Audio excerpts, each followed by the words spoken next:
오셔서 말씀 선포해 주시겠습니다. 사랑하라가 아니고 먼저 하나님의 풍성한 사랑을 찾아 누리라는 거죠. 정말로 하나님의 사랑이 내게 넘쳐나서 풍성하게 누리면 우리는 당연히 다른 사람을 사랑하게 되죠. 다른 사람을 쳐다볼 때 복음이 없는 사람들이 궁일한 눈으로 보여지게 될 겁니다. 그러면 그들을 향하여서 우리의 마음의 문이 열리고 도움이 필요한 손길이 있다고 하면 얼마든지 그들의 손을 잡아주고 위로하고 살릴 수 있을 겁니다. 그렇게 되면 어떻게 됩니까? 현장에 흑암이 무너져요. 현장에 재앙이 떠나가요. 저주가 무너진다니까요. 복음으로, 이 하나님의 사랑으로 생명을 살리는 것 외에는 재앙을 막을 길이 없기 때문에 그렇습니다.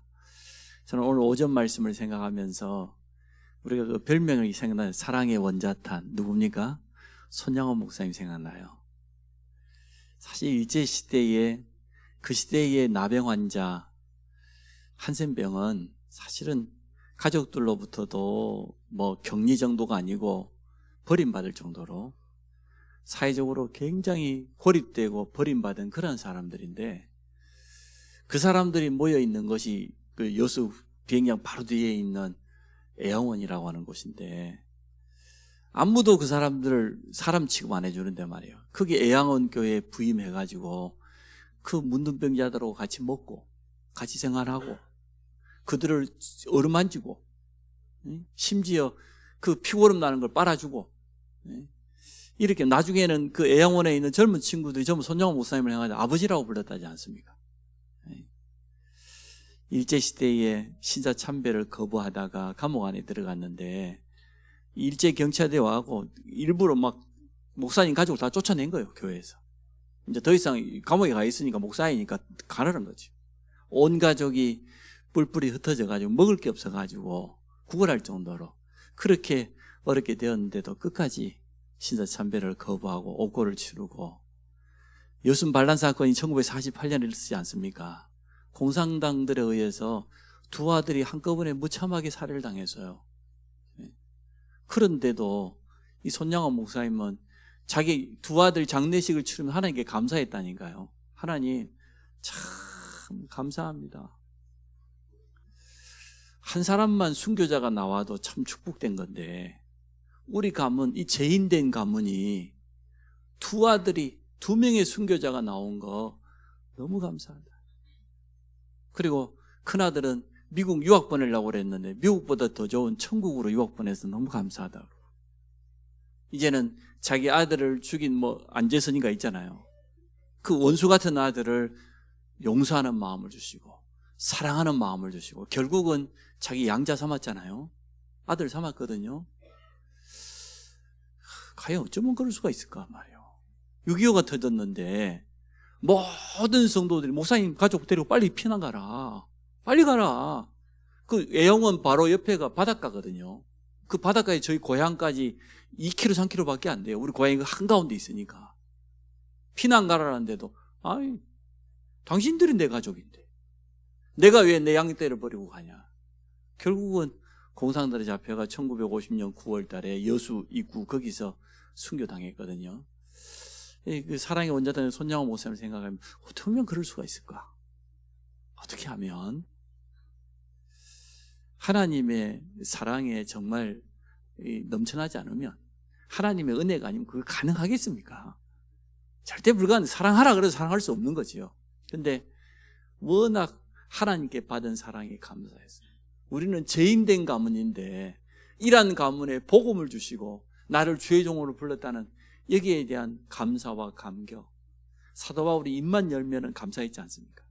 이 감사와 감격이 있다 보니까 남들은 지금 전염된다고 두려워하는 그 한센병 환자들 그 사이에 들어가서 같이 먹고 같이 뒹굴고 같이 생활하고 나중에는 순교하는 그 자리에까지 흔들림 없이 믿음 고백한 그런 모습을 생각해 보면 이 시대에 살아가는 우리는 참 너무 배가 불러가지고 배가 부른 줄도 모르고 너무 배가 부른데 지금도 뭐 부족하다고 뭐가 더 필요하다고 더 그러고 있잖아요.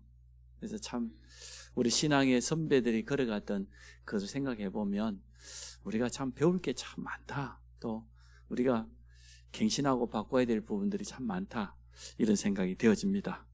우리 모든 성도들까지도 이러한 하나님의 사랑을 회복하는 날 되시기를 바랍니다.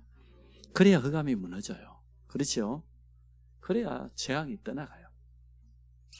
성도의 축복입니다. 너무나 잘 아는 메시지 아닙니까? 구원받은 성도는 어떤 축복을 받았습니까?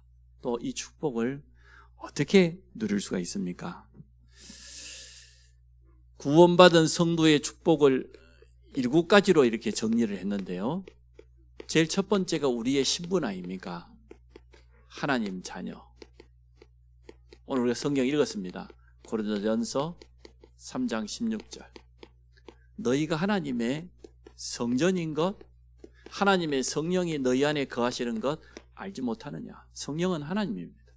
하나님 자신이고 하나님의 영이고 하나님의 능력인데, 근데 요한복음 14장 16절에는 더 자세하게 설명됐죠. 우리 주님이 제자들에게 이제는 십자가와 부활을 이야기하시면서 말씀하시는 겁니다. 내가 아버지께 구하겠다. 또 다른 보혜사 성령을 너희에게 주실 것이다. 그 성령은 너희와 영원토록 함께 할 것이다. 그래서 우리의 신분이 영원하고 우리의 구원이 영원한 것을 우리는 믿습니다. 구원받은 성도가 제일 먼저 가져야 될 확신이죠. 나는 하나님의 자녀다. 내 몸은 하나님의 성전이다. 하나님의 성령께서 영원토록 자리 잡고 계셔요. 주인 되어서 자정하죠. 이 사실을 우리는 제일 먼저 기억해야죠. 그러면 이때부터 내 안에 계신 성령께서 하시는 일이지 않습니까? 성령은 반드시 우리의 삶을 인도하게 되어 있습니다. 근데 성령이도 받으려고 하면 몇 가지는 꼭 기억해야 돼요. 제일 첫 번째, 성령이도 주인을 바꿔라. 그리스도. 주인을 바꾸지 않으면 성령이도 받을 수가 없어요. 구원받았는데도 여전히 내가 주인 된 경우가 참 많단 말이에요. 근데 정말로 그리스도가 내 주인 되지 않으면 안 돼요. 가나의 혼인잔치에 우리 주님이 손님으로만 앉아 계시면 절대 기적이 일어나지 않습니다. 근데 그 종들이 돌 항아리 6개에다가 담아라, 떠서 갖다 줘라. 예수 그리스도를 주인으로 인정할 때 물이 변하여 포도주 된 것처럼 우리 인생의 문제가 바뀌어서 증거가 될 줄로 믿습니다. 여러분 가지고 있는 문제가 뭡니까? 여러분 붙잡고 있지 마시고 주인 되시는 그리스도께 맡기시길 바랍니다. 두 번째, 기준이 뭐냐? 성령이 받아 하나님의 말씀. 이게 기준이요. 언약의 기준이요. 그러면 성령이도 받게 돼 있어요. 말씀이 모든 것의 기준되고 말씀이 가라고 하면 가고 서라고 하면 서면 되니까. 세 번째가 뭡니까? 이때부터 이제 진짜 기도가 되어지고 실제로 기도의 집중 속에서 하나님의 뜻, 하나님의 계획이 발견되는 거죠. 그래야 성령이도 받을 수 있어요. 그러면 네 번째 마지막으로는 진짜 하나님의 뜻이 발견되었거든, 하나님의 계획이 정말로 깨달아졌거든, 순종하려고 하는 그러한 믿음이 있어야 돼요. 그러한 자세를 갖춰야 돼요. 그래야 성령인도 받을 수 있어요. 구원받았다고 해서 무조건 성령인도 받는 것 아닙니다. 그렇지 않습니까? 우리가 봤을 때도 내 자신을 내가 봤을 때 내가 참 성령인도를 못 받았다 이렇게 느낄 때가 있잖아요. 주로 언제든가요. 한번 4가지 속으로 들어가서 한번 확인해 보세요. 정말로 그리스도가 내 인생의 주인 맞냐? 내 감정, 내 기분 따라 아니고 정말 말씀의 기준이 맞냐? 나는 기도 속에서 하나님의 뜻을 발견하는 거죠. 이것저것 뭐 복잡하게 기도할 필요 없이. 그럼 발견되었으면 나는 정말로 순종하려고 하냐? 이게 되어져야 성령이도 받아요. 신앙생활을 성령이도라고 그랬는데 이 4가지는 여러분 마음속에 늘 담고 있어야 됩니다. 내 인생의 주인 예수 그리스도, 내 삶의 기준은 살아있는 하나님의 말씀, 성취될 거니까. 기도를 하는 이유는 뭡니까? 하나님의 뜻과 계획을 발견하기 위해서입니다. 그렇지 않습니까? 물론 발견되었기 때문에 기도하는 사람도 있겠지만 진짜 말씀 속에서 하나님이 내게 주신 음성이 뭐냐? 하나님의 계획이 뭐냐? 그거 찾으려고 우리가 기도하는 거예요. 나를 비우면 비울수록 응답받는 거죠. 그리고 하나님의 뜻이 맞다고 인정되어질 때, 이전까지는 되어지거든요. 이 자리에서 아마 하나님의 뜻이 무엇이다 못 깨닫는 사람은 없을 것 같아. 문제는 뭐냐? 정말로 순종하려는 마음이 있냐? 순종하는 그런 믿음의 자세 가지고 있냐? 하나님의 뜻이 분명한데도 거의 내 고집대로 하잖아요. 거의 대부분 성도들이거든요. 이 네 가지를 늘 찾으면 돼요. 그러면 성령 인도 받는 것은 어렵지 않습니다. 남의 탓할 필요 전혀 없어요. 성령 인도 받으면 평안해요. 감사해요.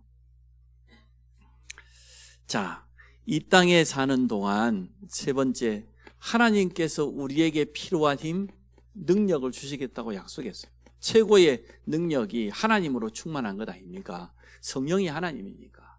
성령 충만 속에서 나오는 5가지의 힘이죠. 이게 성도의 세 번째 축복입니다. 우리는 너무 한계가 많아. 그렇죠? 우리가 가지고 있는 능력은 너무 부족이야. 사실은 우리가 세일보고만 잊히고 있지만 우리 능력 가지고는 절대 불가능 아닙니까? 그렇지 않습니까? 그러나 세계보고마가 하나님의 절대 계획이 맞다고 하면 절대 가능하다. 우리의 믿음이 그렇잖아요. 그렇게 되어가고 있고 하나님 우리를 그렇게 인도하실 것입니다. 자, 네 번째, 우리의 대적이 있습니다. 근데 이 흑암 세력, 이 사단의 세력을 꺾을 수 있는 놀라운 권세가 틀림없이 우리에게 주어졌습니다. 원수의 모든 능력을 제어할 수 있는 권능을 주었다고 했으니까 이 흑암 세력, 우리의 대적을 바로 알아야 영적인 싸움할 수 있는데 성경은 이렇게 말해놓고 있습니다. 뭐라고 말합니까? 불신자에게는 강한 자요. 마태복음 10장 29절, 28절, 29절을 보니까 강한 자를 먼저 결박해라. 강한 자입니다. 요한복음 16장 11절로 14절에 보니까 세상 임금이래. 세상 임금. 아예 고린도 후서 4장 4절로부터 5절에 보니까 세상 신이라고 그래요. 불신자들을 완전 장악하고 있죠. 이게 이제는 고린도 후서 10장 4절로 5절에 보니까 아예 강한 요새, 진을 치고 있어요. 완전 자리 잡고 있는 거죠. 이 흑암 세력을 바로 알아야 영적 싸움할 수 있는 거죠. 무조건 예수 이름으로 끈다고 꺾어집니까? 우리의 대적이 지금 어떻게 활동하고 있는지 말이에요. 혼미케 해서 불신자들 복음의 광채만 비치지 못하도록 전도를 가로막고 있고 아예 한 지역을 그냥 요새처럼 진을 치고 자리 잡고 있고 이 강한 자 흑암 세력은 예수 이름 앞에는 종이 호랑이에요. 그래서 우리는 이 사실을 알기 때문에 예수 이름으로 사단을 꺾을 수 있는 권세가 우리에게 주어져 있음을 믿습니다. 5번째,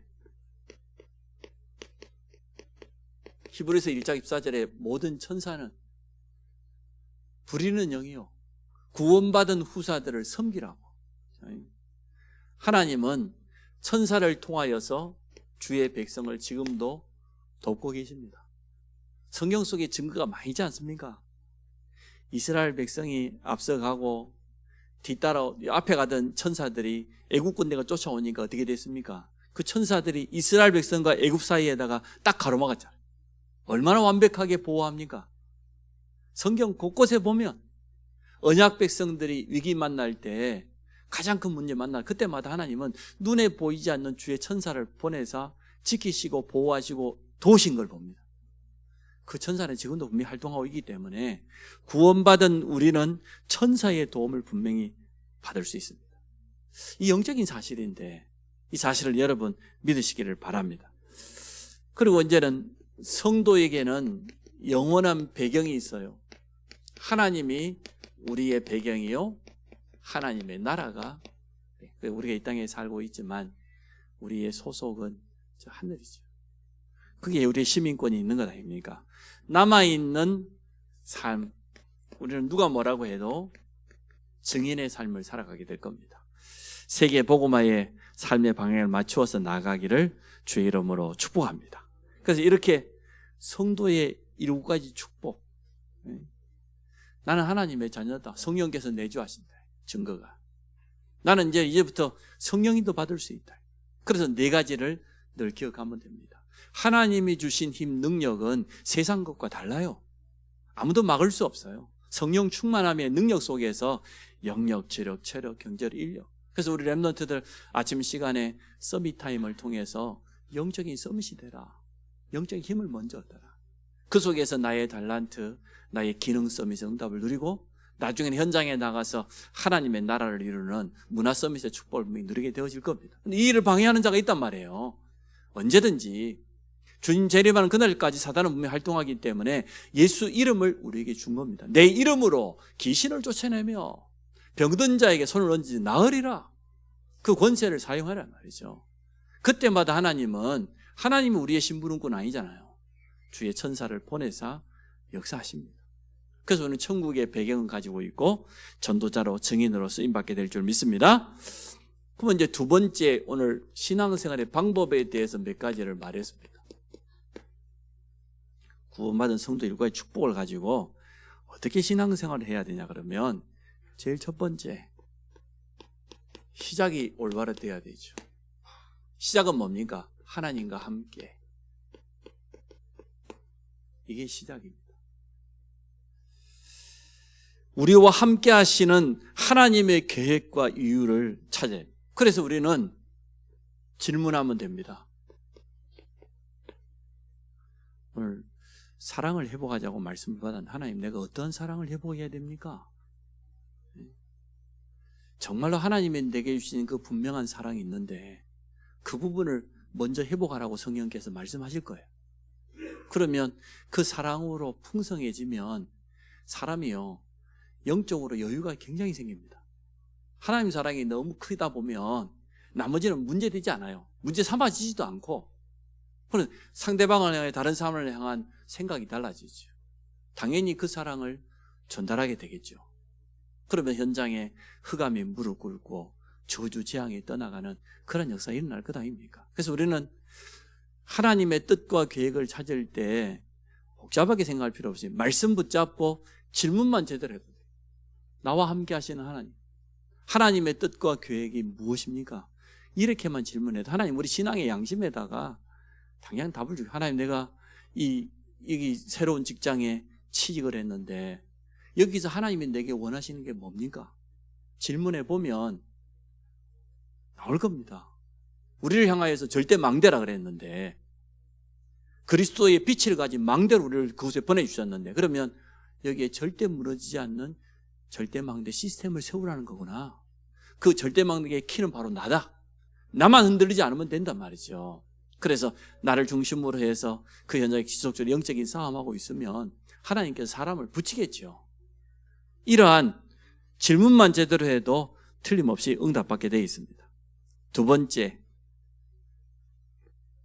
선택을 할 때, 중요한 것을 결정할 때, 하나님 앞에서 그 말은 말씀 앞에서 그 말이죠. 하나님 앞에서 말씀 따라서 우리가 모든 것을 선택을 해야 되겠습니다. 그래서 중요한 결정을 하고 선택을 할 때 우리 랩런트들도 마찬가지예요. 하나님은 미리 분명히 말씀하십니다. 그리고 그 말씀을 성취하시는 하나님이기 때문에 말씀을 따라가면 됩니다. 또 진짜 기도 속에서 성령의 인도를 받으면 됩니다. 여기에다가 우리 부모된 어른들은 한 가지 더 생각해야 돼요. 뭘 생각해야 됩니까? 후대 앞에서 어떻게 하는 게 후대에게 유익되겠냐. 그리고 모든 중직자와 성도들은 복음에 유익되고 교회에 유익되도록 이렇게 선택하면 돼요. 이렇게 하면은 뭘 결정하는데 어렵지 않을 겁니다. 하나님 말씀 앞에서 기도의 충분한 비밀을 누리면서 어떻게 하면은 우리 후대, 우리 자녀들에게 유익되겠냐 말이에요. 복음에 유익되고 어떻게 하면 교회 살리는 쪽이 되겠냐. 이렇게 하면 답을 얻는 것은 전혀 어렵지 않습니다.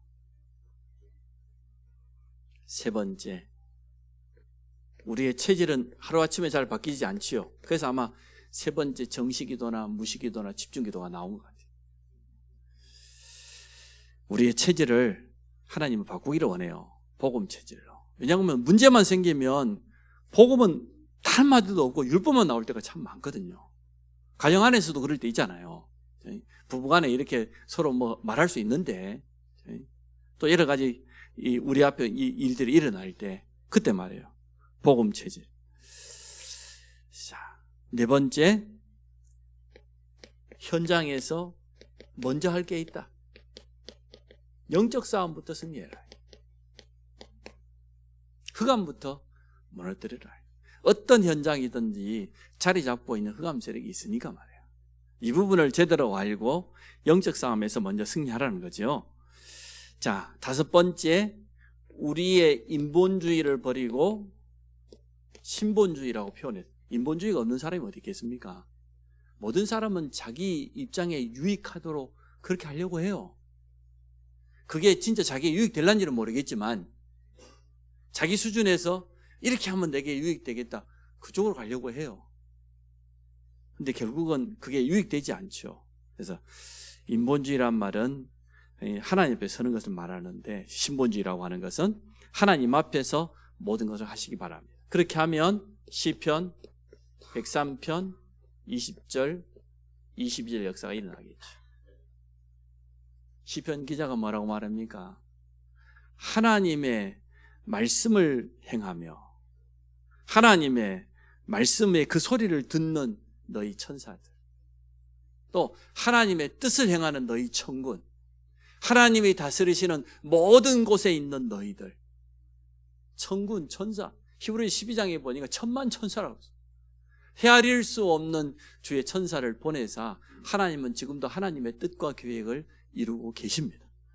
그 사실을 우리는 믿습니다. 그러면 여섯 번째, 우리 현장에 하나님의 나라가 충만하게 임하도록, 임재하도록 그때까지 뭐합니까? 기다림이죠. 하나님의 나라를 설명했지 않습니까? 성령께서 역사하시니까 당연히 흑암이 무너지는 것이고, 그래서 주의 천사를 보내서 닫혀있는 모든 문들을 열어주시는 그때가 온단 말이에요. 그 시간표를 바라보면서 우리는 기다리면 되겠습니다. 결국은 우리 인생의 마지막 남길 것은 제자입니다. 이게 우리 신앙생활의 방법. 구원받은 성도에게 주는 일과의 축복이 있다고 하면 그 축복 가지고 이렇게 신앙생활을 하라는 거죠. 시작을, 가장 중요한 인도를 어떻게 받아야, 선택을 어떻게 해야 되는지. 결국 우리가 이 땅에 남기고 가야 될 것은 제자밖에 없습니다. 이것을 가지고 세 번째 보니까 기도로 연결하라는 거죠. 정식기도. 아마 다윗도 정식기도를 잘했지만 다니엘도 정식기도를 잘한 것 같아요. 하루 3번씩 무릎을 꿇고 하나님 향해서 예루살렘 향해서 감사했다고 했는데요. 일과 축복과 함께 붙잡아야 될 게 말씀과 성도의 일과 축복. 언약기도문이라고 우리 전에 매년마다 이렇게 새로 이렇게 발행됐어요. 원단 기도회 하고, 그 다음에 그 안에 있는 기도문 이를 보면 일과 축복을 누리는 기도문이 있지 않습니까? 제가 새 가지고 오면은 어떻게 기도해야 되냐고 물어보면 그 책자를 제일 먼저 줍니다. 주면서 구원의 길 누리는 축복, 성도 일과 축복 누리는 기도, 불신자 6가지 상태를 꺾는 기도, 이걸 신앙 발판 10가지, 이거 가지고 하라고 합니다. 왜냐하면 메시지도 각인되고 또 실제로 기도할 수 있는 가장 좋은 기본이 되기 때문에 저는 참 좋더라고요. 제가 다락방 전도운동에 들어와서 제일 먼저 배운 기도가 구원의 길 누리는 기도였습니다. 그전에는 다른 기도 참 많이 했었는데 구원의 길을 하나 가지고 묵상하면서 성경 구절 하나씩 기억하면서 기도해 보면 한 30번 기도하는 거는 금방이에요. 하나씩. 그 속에는 뭐 일과의 축복도 있고 6가지 부진 상태도 있고 말이에요. 다 있잖아요. 이거 가지고 기도를 누리는 겁니다. 그러면 성삼위 하나님의 영으로 충만할 수밖에 없죠. 그래서 이 비밀을 가지고 우리는 제일 먼저 회복해야 될 게 정식기도입니다. 하루에 3번씩. 근데 뭐 하루 3번 아니라도 하루에 한 번 한 것도 정식기도 아닙니까? 한 달에 한 번 한 것도 한 달 정식기도인데, 어쨌든 정식기도를 통하여서 키는 뭡니까? 정시기도의 분명한 방향은 성령 충만입니다. 두 번째, 무시기도입니다. 무시기도는 사실은 우리 현장에서 누리는 기도죠. 현장에 늘 새로운 현장, 새로운 만남, 모든 것들이 또 새로운 일들이 늘 다가오기 때문에, 그래서 우리는 우리 현장에서 보고 듣는 것, 또 말하기 전에 이 모든 것을 기도로 연결해서, 무시기도의 키는 뭡니까? 성령 인도입니다. 우리 현장에서 성령의 가장 세밀한 인도받는 이러한 축복을 누리기를 원합니다. 7명의 렘넌트는 정시기도, 무시기도 구분이 없었을 것 같아요. 노예 생활하는데 무슨 정시기도 하겠다, 나 지금 정시기도 시간이라고 그럴 수 없잖아요. 요즘은 공항마다 가보면 종교인들이 다 기도할 수 있는 기도실을 다 만들어놨습니다. 모든 공항에 가면 이슬람 사람들 하루에 5번씩 기도하잖아요. 그 사람들이 기도하는 그 기도 처소를 공항에 어디다 다 만들어놨어요. 안내까지 다 돼 있어요. 근데 오늘 우리는 진짜 현장에서 무시기도의 힘을 가지고 성령의 세밀한 인도받기를 원합니다. 세 번째, 집중기도. 집중기도는 키가 뭡니까? 문제에 대한 답을 얻을 때까지. 답이라기보다 하나님의 분명한 뜻을 발견할 때까지. 그래서 결국은 치유와 함께 회복의 이러한 축복을 누리는 게 집중기도입니다. 이러한 세 가지의 기도를 우리가 누릴 수 있어야 되겠습니다. 여러분이 아마 나름대로 말씀이 정리되어 있고 언약이 정리되어 있는 분들이 있을 거예요. 그거 가지고 정시기도 때마다 늘 내 나름대로의 기도의 패턴이 있겠죠. 하나님 앞에서. 그렇지만 매주마다 강단 말씀 놓치지 마시고, 또 구원받은 성도에게 주어져 있는 이 신분과 권세를 실제로 누리시기를 바랍니다. 그럼 이 기도를 누리다가 주일날 와서 예배 기도를 누려야 되는 거죠. 이때 이제는 하나님의 말씀이 내게 정확한 해답으로 와닿는 것 아닙니까?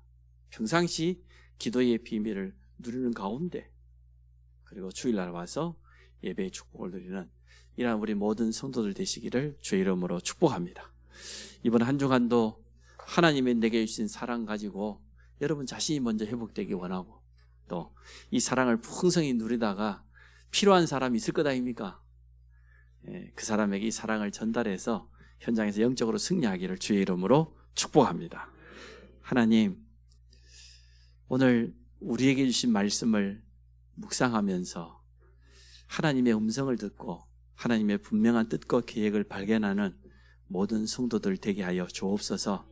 현장에 정말 하나님이 우리에게 주신 무조건적인 그 은혜와 사랑을 필요로 하는 사람들이 너무나 많기 때문에 우리의 믿음의 눈을 열어주시고 또 우리 마음의 문을 활짝 열어주시기 원합니다.